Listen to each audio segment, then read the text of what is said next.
I discovered something in the woods near my childhood home, and now it won't stop following me. I used to play in the woods all the time when I was a kid. They were my safe place, away from noise, a place I could go to let my imagination run wild and have my thoughts feel free rather than confined. Time marches on, however, and as I entered my teenage years, I'd visit those woods less and less. Pretty soon, what was once a place of serenity and childhood memories became nothing more than a memory itself. I just didn't have time for the forts anymore. Same with the roaming trips to the creek. I just grew up. I guess it wasn't a painful departure, I must say. It was more like realizing your toys aren't sentient. You're giving them the voices. That's how the woods began to feel as time went on. I realized that my imagination was distracting me from real-life responsibilities. Schoolwork, social life, etc. I had to stifle it. Time continued to pass, and eventually in my 20s, I moved out of my parents' home and got an apartment in the city. I worked as an accountant and just wanted to be closer to work. Don't get me wrong, I loved those city lights. The sound of cars honking, the hustle and bustle and constant movement, it became the new normal. It's where I became successful, where I came into my own and made a name for myself, even if it was just, well, for myself. An accountant at some random bank in some random city isn't really fame and fortune, but it did mean a lot to me, knowing that I had become secure in life. That's where I stayed for 10 years, in that apartment in the city. Alone, 10 long years of silence in my head. However, on my 32nd birthday, I got the call that changed the trajectory of my life and forced me back to the countryside from whence I came. I'll never forget my aunt's hysteria. Her uncontrolled sobs that made my blood run cold and my heart drop to my stomach. My parents had been killed, brutally, and my aunt had discovered them. Now, just because I didn't live with them anymore didn't mean I didn't keep in contact with them. Didn't love them still, wasn't heartbroken and utterly destroyed by the news my aunt wailed to me. I was so confused. I had just been texting my mom the night prior. She was setting up plans for my birthday. She always liked going out to eat at a restaurant of my choosing for that day. No matter how old you are, you'll always be my baby, she'd tell me. We'd been in the middle of discussing which restaurant we'd go to this year when the conversation abruptly shifted. Instead of responding to my question of Longhorn or Outback, my mom simply texted, "I miss you so much. Please come home." I was 31 years old, a grown man.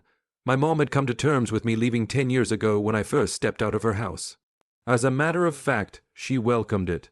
She saw it as her job being done. She saw it as more time with my father. I responded, "I miss you too. Anything wrong? I'll see you guys tomorrow, right?" There was a 5-minute wait before my mom's response, and I spent that time watching those little gray text bubbles bounce up and down from her side of the messages.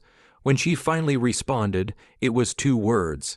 "Come home." Confused but not yet worried, I responded with, "I'll see what I can do tomorrow. Maybe I'll spend the weekend with you guys." I got the notification that my message had been read, but no response came from my mother. I figured we'd pick back up tomorrow, and with that thought in mind, I decided to call it a night. And of course, you already know what ended up happening.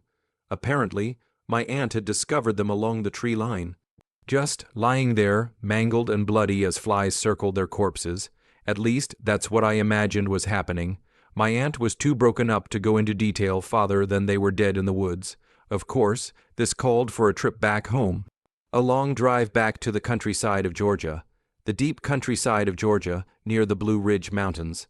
I called into work and reported the news, and my boss sympathetically gave me all the time I needed to recover. "Be back when you feel like you can be back," he told me. I thanked him profusely and packed a bag for the next few days. I didn't know how long I'd be there, but I did know I wanted to be prepared. On the drive, skyscrapers morphed into suburbs, and suburbs into fields, and fields into forests. I began to feel a little nostalgic, remembering my time in this environment, in this setting where life was smaller and simpler. I remembered how my parents walked me through life, encouraged me to grow and expand my surroundings. Tree after tree passed by my window, and eventually my thoughts landed on the time I spent in those woods near my house. I began to tear up because it felt like that childhood was officially gone. All I had left was memories. Before I knew it, I found myself sobbing as my car rolled on down the highway. After about 3 hours of driving, my wheels finally found the dirt road that led to my parents' house. I felt my heart begin to race. I didn't know if I was ready to face this reality. But alas, I trekked on. Pretty soon, that wooden shack of a childhood home came further and further into view. With each part of the house that rose over my dash and into my windshield, I felt those damned emotions that overwhelmed my soul and stung my eyes. I pulled into the driveway, and on the porch sat my aunt and uncle. My uncle cradled my aunt in his arms as he rocked her back and forth. I parked my car and jumped out to hurry and greet the two of them, and I could have swore I heard my name being called from over my shoulder. I looked back and found nothing but trees shaking in the crisp night air. Shrugging it off, I approached my aunt and uncle and braced both of them in a hug. My aunt was still in hysterics, and my uncle was trying his best to comfort her. I sat with the two of them for a while, recalling old memories. We laughed through some of the tears, but for the most part we were all just completely shocked and grief-stricken. While I sat with them, a thought crossed my mind. "Wait," I said, "why aren't the police here?" There was a silence that lingered for an uncomfortably long time before my uncle answered me. "Case was open and shut. Their work here is done." I couldn't believe what I was hearing. My parents had been killed, and it was just cleaned up in a day. How is that even possible? Is all I could think to ask. Animal attack. Their wounds were consistent with that of a bear mauling. That's what they labeled it as, and that's what it's gonna be, responded my uncle. I winced at this, believe it or not. This was not something I wanted to hear. All right, let's just change the subject. Where you guys staying tonight? Are you staying?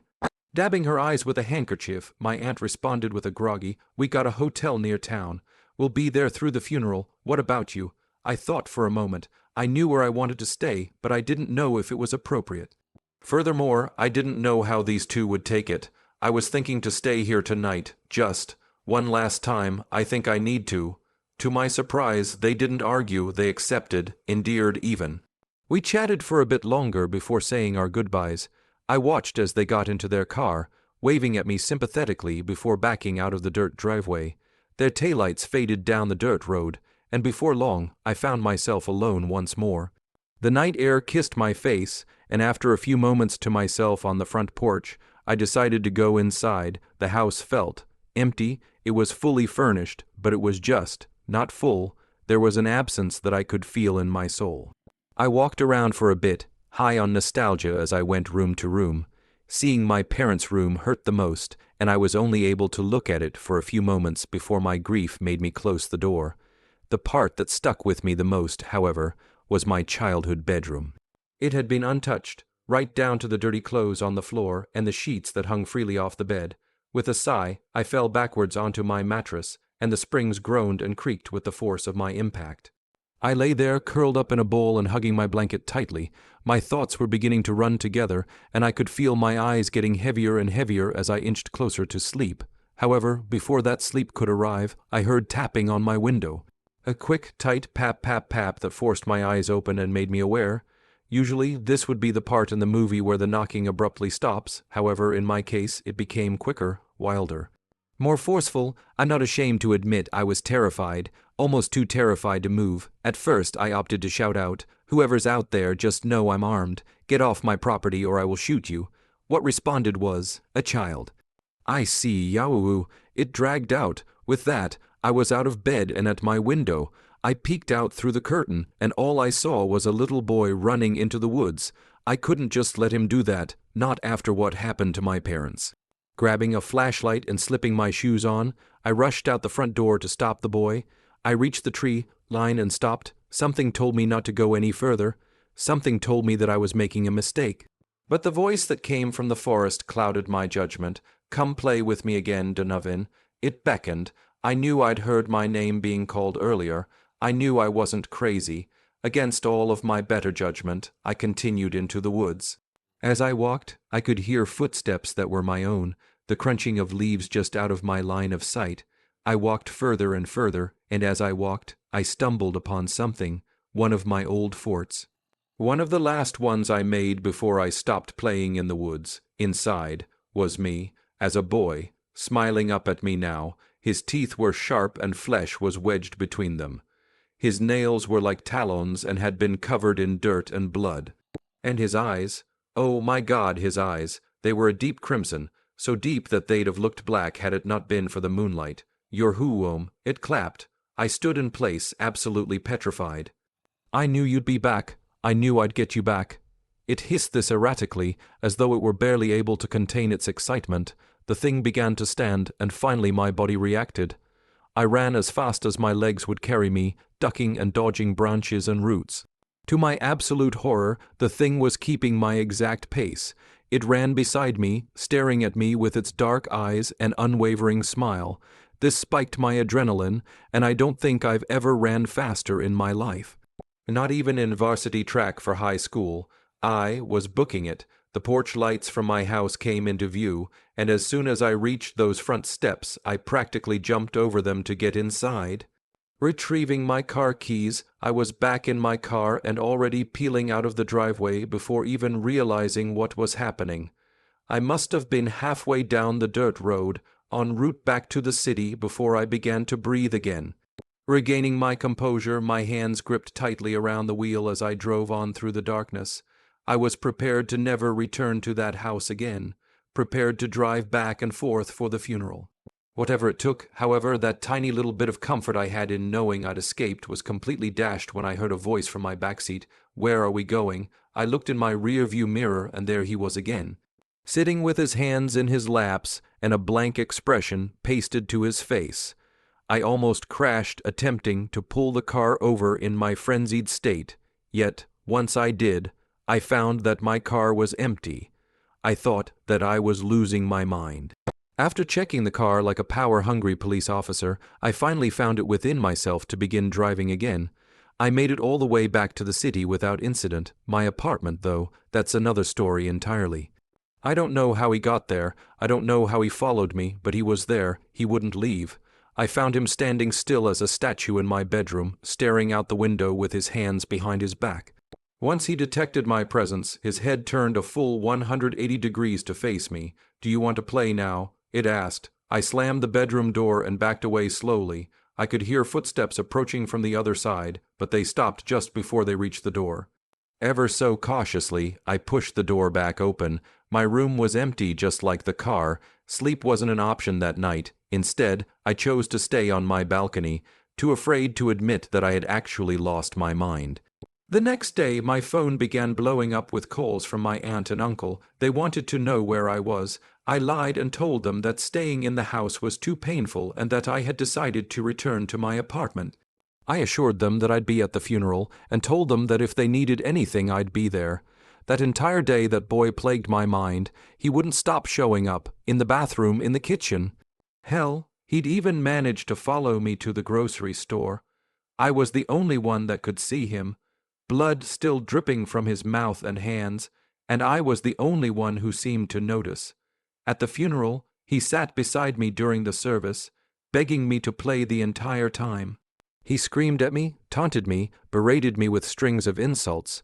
While the rest of my family mourned, I couldn't even cry in peace without this little version of myself begging me to interact with him. This has been happening ever since the death of my parents, and I still have not found a way to get rid of this monstrosity that I'm sure killed them.